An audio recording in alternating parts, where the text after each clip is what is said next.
I am continuing my journey through Before the Muses, an anthology of Akkadian literature, and I come next to the Adapa story, or Adapa and the South Wind. So there's two stories concerning this figure of Adapa here, but the main one is Adapa and the South Wind, which has a brief introduction here, and then the story goes for 4.5 pages in this anthology. And then further information about Adapa and the South Wind can be found on Wikipedia. And then there's a second story called Adapa and King Enmerkar. And again, Wikipedia has information on this under their entry for Adapa. So, as hinted at in the publisher's introduction here, and as is in the Wikipedia entry, we don't have a lot of stories about Adapa. We, I guess, have one story, and then it looks like the other story is just in fragments, and we can piece together a little bit of it, but it is not complete. But it looks like that Adapa was a major figure in Akkadian religion at the time. It was frequently invoked in rites. He was a figure of wisdom, I guess, during the Neo-Assyrian period. The kings would often be compared to Adapa, like he was as wise as Adapa. There was even some speculation, according to Wikipedia, among scholars that Adapa may have been the inspiration for Adam. I think that's just based on the similarity of the sound of their names. Adam meaning like Adam and Eve from the Bible, of course. Although Wikipedia also said that there was a lot of skepticism about that theory as well. But I'll link to the Wikipedia article in the description down below, and you can read that for yourself. So Adapa and the South Wind here, which is, I guess, is the main Adapa story we have. And as always, apologies if I'm pronouncing it wrong. But it looks to me like it's pronounced Adapa.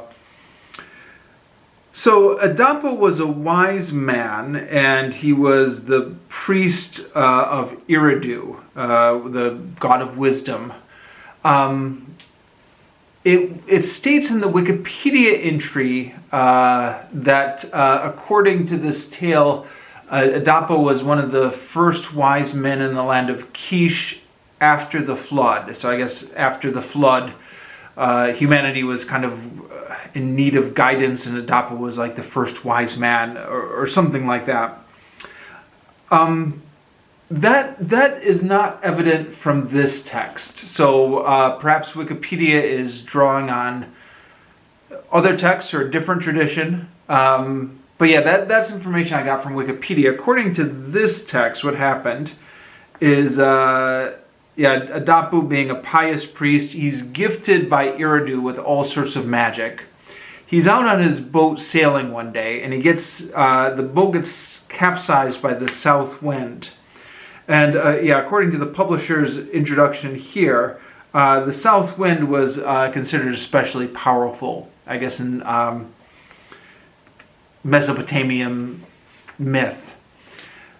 But because Adapa has these magical powers, he's able to curse the south wind and incapacitate it. But then the gods up in heaven realize that the south wind isn't blowing anymore. And so when they find out what's going on, they want to get this Adapa before them and give him some sort of punishment, like who is he to incapacitate the south wind. So Eridu, wanting to protect his followers, gives Adapa some advice on how to handle this. So Adapa is to dress in mourning. And then as he's on his way to heaven, at the gates of heaven, he's going to meet what the publisher's notes describe here as the two vegetation gods. And he's going to say he's in mourning because the vegetation is leaving because of winter. as the winter freeze is coming in, I guess the green vegetation is going away for the winter. And this is going to get a chuckle out of the vegetation gods, and then they are going to let him into heaven. He's going to be treated favorably. But interestingly enough, both in the translation here and in Wikipedia, the vegetation gods are Tammuz and Gazida. And Tammuz is the same Tammuz that appeared in the myth I talked about a couple of days previously, the descent of Ishtar. So Tammuz being Ishtar's childhood lover, that Ishtar sacrifices in order to escape from the land of the dead and sends Tammuz to the land of the dead in her place. Tammuz being the Akkadian name, he's got a different Sumerian name, which, once again, I forget. It was starts with a D. Dimizid or something like that. Wikipedia uses the Sumerian name. For whatever reason. I'm not sure if this originated first as a Sumerian myth before it became an Akkadian myth. I can't seem to find any indication of that here in this text or on the Wikipedia page. Apologies if I missed it. But at any rate, I find that interesting because in that previous myth, the descent of Ishtar, Tammuz was portrayed as like a human who got sent to the land of the dead as Ishtar's sacrifice. Here, Tammuz, and I believe according to Wikipedia, Tammuz then kind of became a symbol of the seasons, like he was in the land of the dead for half the year and out of the land of the dead for the other half of the year, like, what's her name? Persephone in the Greek mythology, who also was in the land of the dead for half the year and outside the land of the dead for half the year, which was used to explain the vegetation. So I'm going down a tangent, but I guess in this version, Tammuz is one of the gods. And then the other one is Gazida, who I don't know who that is, although I should have looked it up on Wikipedia before filming this video, huh? Well, apologies. Sometimes I forget to research everything. Anyways, they laugh at it, as I guess they're intended to laugh at it, and this works, and he gets invited into Anu, and Anu is, I guess, kind of like the head god, the sky god. But Eridu had instructed Adapa not to eat or drink any of the food of the gods if he's offered them. And Adapa, thinking that Eridu is looking out for his best interest, follows these instructions. But Eridu here is actually not looking out for his best interest, because if Adapa was to eat or drink the food of the gods, then he would become immortal and he would become like a god. And he would also be released from his service to Eridu. And Eridu does not want to lose his servants, so he doesn't want Adapa to become like a god. So Anna asks Adapa why he's not accepting the food or drink. Adapa tells him, well, this is what Eridu told me to do. And Anu just laughs. He says, who else of all the gods of heaven and the netherworld could do something like this? Who else could make his command outweigh Anu's? And then he released Apadu. And he ordered that Adapa be distinguished for his leadership for all time. So even though he's not going to live forever, his name or his fame will still live forever. Now, again, there's more information on the Wikipedia here. Something about with this mankind being cursed with disease or something like that. But that is not in this part, in the version in this book. So again, I don't know if Wikipedia is drawing on other sources or what. But yeah, that's what I have in this edition here. Actually, sorry, I just noticed this. I didn't notice this when I was first reading it. There is a couple things in italics right before it gets to the notes on the text, which says, follows fragments of an incantation invoking Adapa's powers against diseases caused by the south wind. Okay, so I guess there is an indication about the disease here.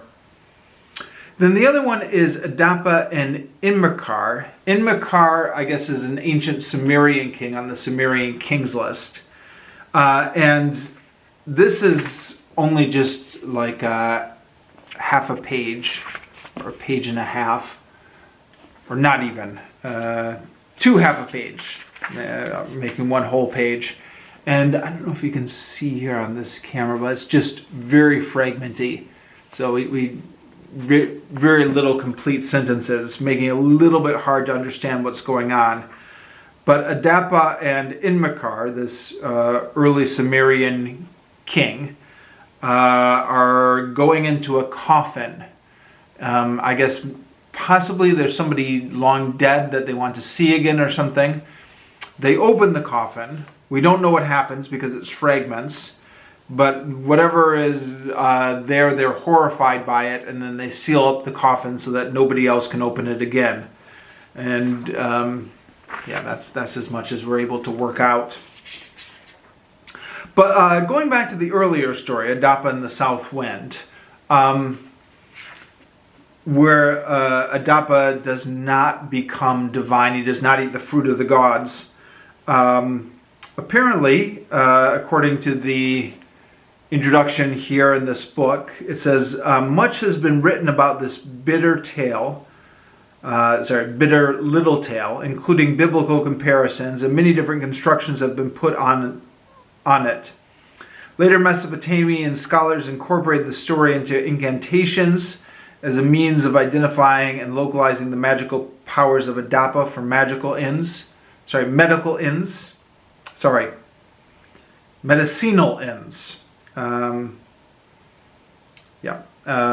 I guess that's what Wikipedia said, is that Adapa was often used in incantations.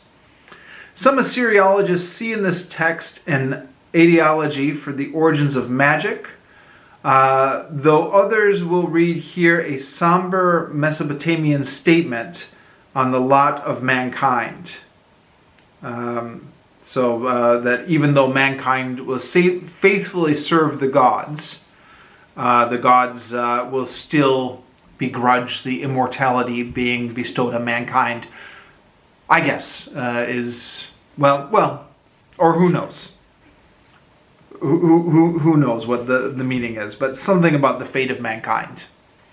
And that is the Adapa stories. Adapa and the South Wind, and then as a fragment, Adapa and Enmerkar. So we'll continue through this book, and we'll make videos when I come to more notable stories. Thank you very much, BookTube.